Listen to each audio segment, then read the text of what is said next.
M. Miller says, Uncle Lonzo, would you have worked with or worked for Death Row if SUGE kept the element of violence and gang politics out of the business? I probably would have, man. I probably would have. I mean, Death Row was the hottest thing going. I'm a great A&R person. I'm a great promotion person. I'm not a bad producer, believe it or not. I have a great ear. I've been DJing for 40 some odd years, so I have a great ear in the studio.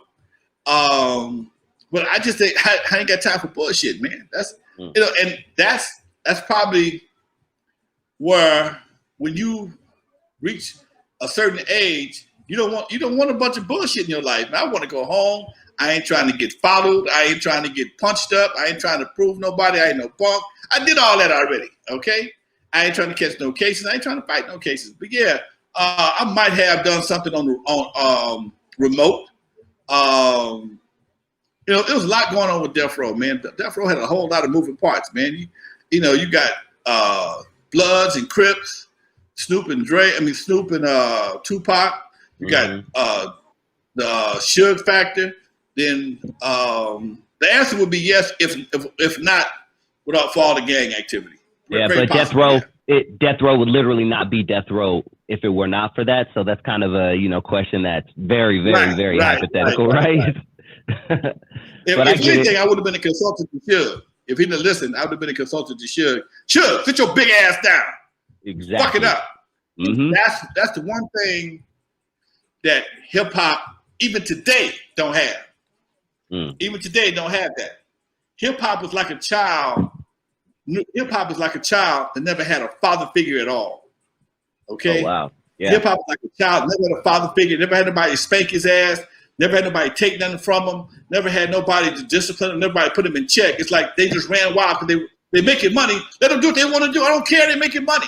And that's the attitude of hip hop. That's why you got this insanity that you have right now. You don't have the same kind of, you have some similarities of insanity, but it's always done with a limit. Okay. I'm Marilyn Manson. Well, Marilyn Manson's a bad example.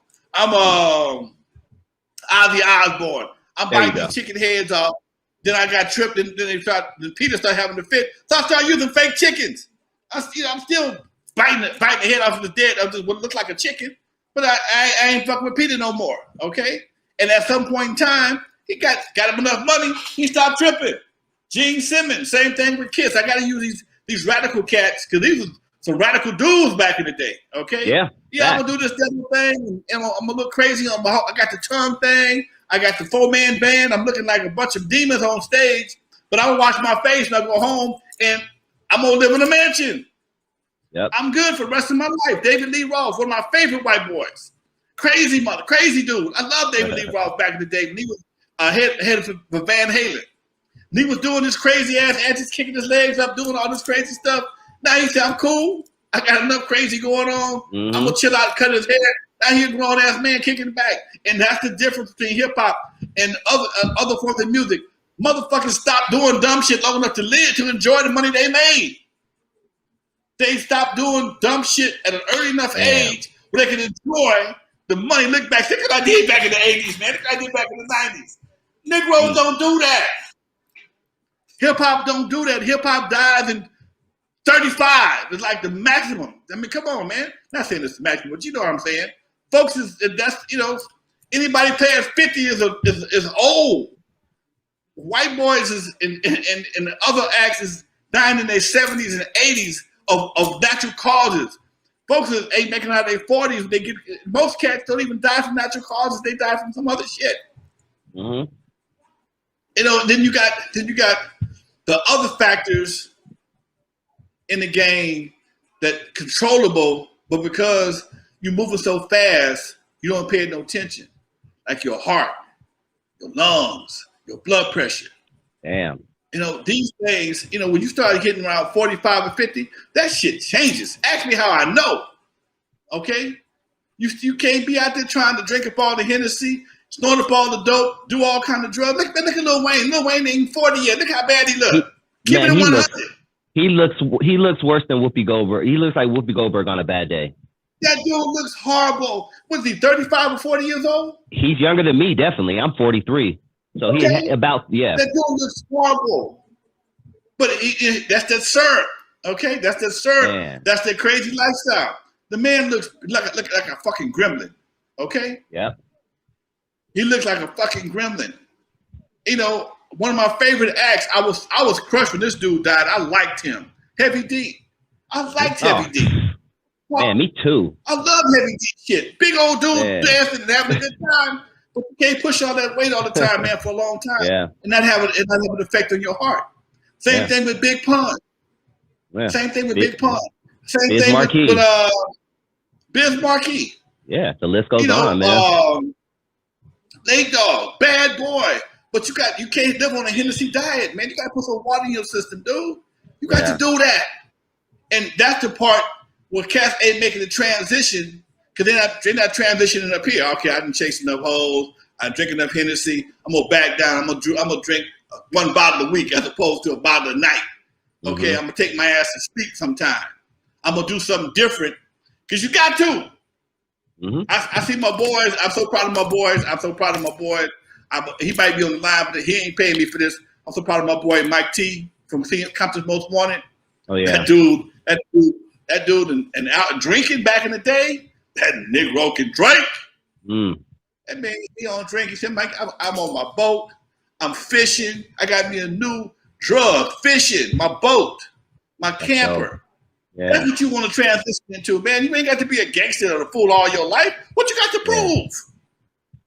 That's the part cats ain't getting, man. Cats still think they got to represent the street at 55, 60 years old. You don't.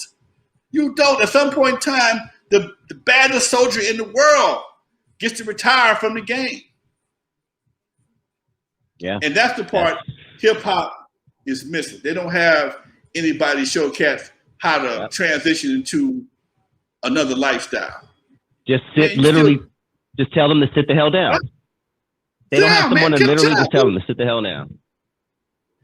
When I interviewed with 8 them week before last, I was really proud of 8. 8 said, man, I bought me a pad out in Corona. I don't come out to no clubs. If I ain't no money, I ain't going out there. I'm into my son playing football. I'm doing my son's a football star. I'm doing that thing. I'm coaching. I'm doing something. It's something else, man. Something else. Yeah. You know, you got your homeboys, man, but in the meantime, go home to your boys. Go home to your kids and show them something other than the gangster side of daddy. I know a lot of cats is doing that, but I'm just talking about the cats in the game that think they got to prove something all the time. Every time somebody got a blunt, you got to smoke the whole damn blunt. Come on, man. For real. Come on. Because tell you what, that shit catch up with your ass. Talking to a cat that's a prostate cancer survivor, folks. Okay, I ain't never thought I'd be sick. I ain't bullshitting. I ain't never thought I'd catch nothing. I don't get sick. I ain't had no flu. God knows I'm praying I don't get the coronavirus. But on the same token, there's certain things you can do to protect yourself from basic stuff. I stopped eating meat for a while, man. I could lose this gut. I look at myself on camera. I look good forward. I turn sideways like I can let her D. Fuck that. We all got that. We all got that, player. That's why I always wear black. Yeah, I look like the letter D, man. Forget that. I'm not doing that. So, you know, and I'm 64 years old. So if I do it now, hopefully I'll be able to do this kind of shit for long term. Okay? But I got other cats that I know that's 70, 71, 72 that do 50 push-ups a day, walk 2 miles a day. My boy Lenny Williams, my cousin Lenny Williams, Lonzo. Lenny, how you stay looking so good, man? I do 50 push-ups a day. I walk 2 miles a day, every day. Okay? And he still get all he want. Okay? He get his money. Say, I do my shows. I bring my ass home. I get in my garden during the week. You got to have something to take that stress off your life, man. And and black men especially. Whoo, you got me pumped up, man. We put so much stress on ourselves. Man, just living in the hood is stressful as fuck, man. Other night I was driving home from the club, and yes, I still do a club. I do a club every Saturday night for grown folks out in Bellflower. And I noticed when I'm coming on the 91 freeway, 3 out of 3 Saturday nights, I don't know what it is, man, between the 605 freeway and the 710, it's like a drag race. You see these fools coming, they be all on the side of you. I mean, out in the emergency lane on this side, emergency lane, they just fly to these Mustangs and Chargers and shit. And Saturday night, man, I was like, these fools gonna fuck around and tear something up. And those fools, I said that shit as I was approaching Cherry, man. Bam! I saw body parts all over the damn freeway, cars spinning around and shit. People trying to avoid this shit. What, nigga? Where you going? Ain't nobody in the freeway but us. Ain't nobody in the freeway but us. And somebody, dude, they might have died, man. I'm not bullshitting, dude. Dude hit the wall like he was in the Indianapolis 500. Another car hit him. Another car hit that one. And all I could do was swerve over and avoid bumpers and car parks and shit. Okay, man. I had to avoid other cars. That scared the shit out of me, dude. That's real talk, man. Well, you out there doing that kind of stuff for what? I see people all the time, man. You be on the street and some asshole will pass you up, to swoop up just to get ahead of you in front at the red light. For what? Mm-hmm. Yep. For what? We still at the red light. I'm right behind you, man. All that extra shit you just got through doing, and I'm right behind you at the red light. Yep.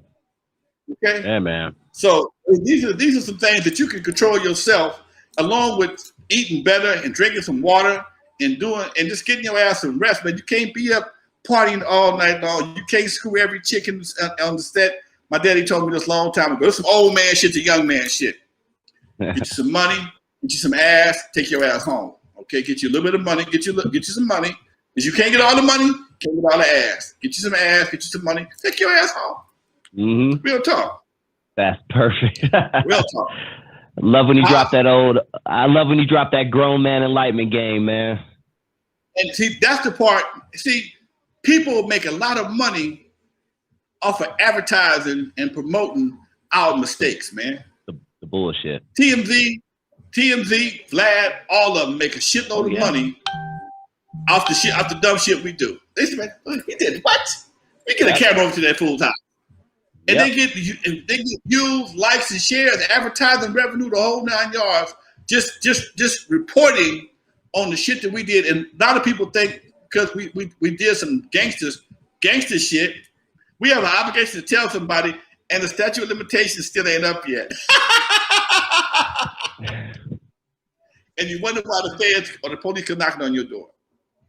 Nah, man, this hip hop has gotten to the point where here we are in an era of respect, and I've never seen so many disrespectful people in my life. You disrespecting the dead. You pissing on people's graves. You defacing people's memorials. You talking about people about you smoking so and so in your blunt. Dude. Yeah. Why? For some likes and shares, or some extra attention, or some oohs and ahs. Oh man, you hear what homeboy said about this? What they gonna do? Now they got to do something, because now you making them look like a bunch of bitches. They gonna do something to you.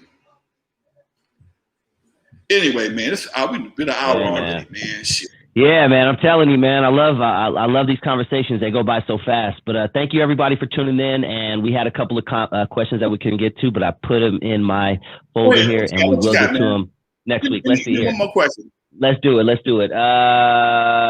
Boom. Where did my man go? Let's see. Hold on. All right. Let's see. Chris Wiley asked, was Mike Klein really that fearsome? I'd like to hear his story. I don't know the name Mike Klein. I know Mike Klein was Jerry's right-hand man at Ruthless. Okay. Talk to him. Mike, I know Mike. Okay. Anybody ever watch what's that show with my girl Kerry Washington? Scandal. Oh yeah, Scandal. Of course. Before it got too weird and long, I watched it. Before it got too weird. Okay. The dude that was it what they called him, M6? Was it M2 or M6, whatever it was, he eventually became the president. He reminded me of Mike Klein because he did look like a regular dude, cool dude. But according to Jim, but I noticed one thing about him: he always wore boots, them military type boots. Okay, Mike got old boots. Jerry, Mike never told me. Jerry would tell me stories about what he would do in the Israeli army. Okay, according to Jerry. He was no joke. Okay, he was a very dangerous dude. I never saw that side of him. He's always shook my hand. We always had good conversations. I can't say nothing bad about him. But according to Jerry, he was a very respected dude in the Israeli army and somebody that knew a lot about different shit, arms, explosives, things of that nature. That's my knowledge about Mike Klein. But as far as I can say, as far as Lonzo knows, on the surface, real cool dude. Just not the kind of guy that you want to be on his bad side. I know another guy like that in the record business, black guy. I met him. We shook hands. We kicked it like nobody's business, man. And shit, I looked up one day. Dude was on the news, supposed to kill like 9 or 10 people. I just shook this guy's hand 2 weeks ago. And just got out of jail. Shit, about 4 or 5 months ago. From back then. This is when I did Lover. I mean, turn off the lights. So you never know who you're talking to. So yeah, as far as I know, he was real cool. He was a real cool dude, but he was, according to Jerry, he was a very dangerous cat. So I'm gonna leave it like that. And I think, according to Jerry, he's why Suge stopped messing with Eazy also. Okay. Damn. According to Jerry, when that situation took place, some things was done, and Suge left Eazy alone. Damn. I'm gonna leave it like that. That's deep, player. Great way to end the show. All right. Thursday, what you got coming up? Remind everybody. I'm looking for my man Tico Wells, choir boy from 5 Heartbeats. I'm looking forward to an interview, man, because that's one of my favorite movies of all time. Anytime I see 5 Heartbeats, I'm channel surfing, run across 5 Heartbeats, I'm stopping right there, putting the remote control down. I'm gonna kick back and watch the show because I've been doing this forever. And I had the chance to meet Robert Townsend, Hawthorne James, and I went to the premiere. I went to the documentary about the 5 Heartbeats. I went to that documentary as well, and I had no idea how much Robert had to go through to make that movie. That's probably why he hadn't made a remake or another version of it, because he had to go through a lot of bullshit, and it shows you how Hollywood don't know nothing about us. So stay tuned for Thursday, folks. Tico Wells, live with your boy Lonzo. All right, we good? All right, always a pleasure, baby. Always. From the West Coast to the East Coast and everything in between, folks. You're live with Lonzo, the Godfather of West Coast hip hop. From Eve After Dark to concerts in the park, we still doing it live, folks. See y'all Thursday, God willing. Peace. Peace.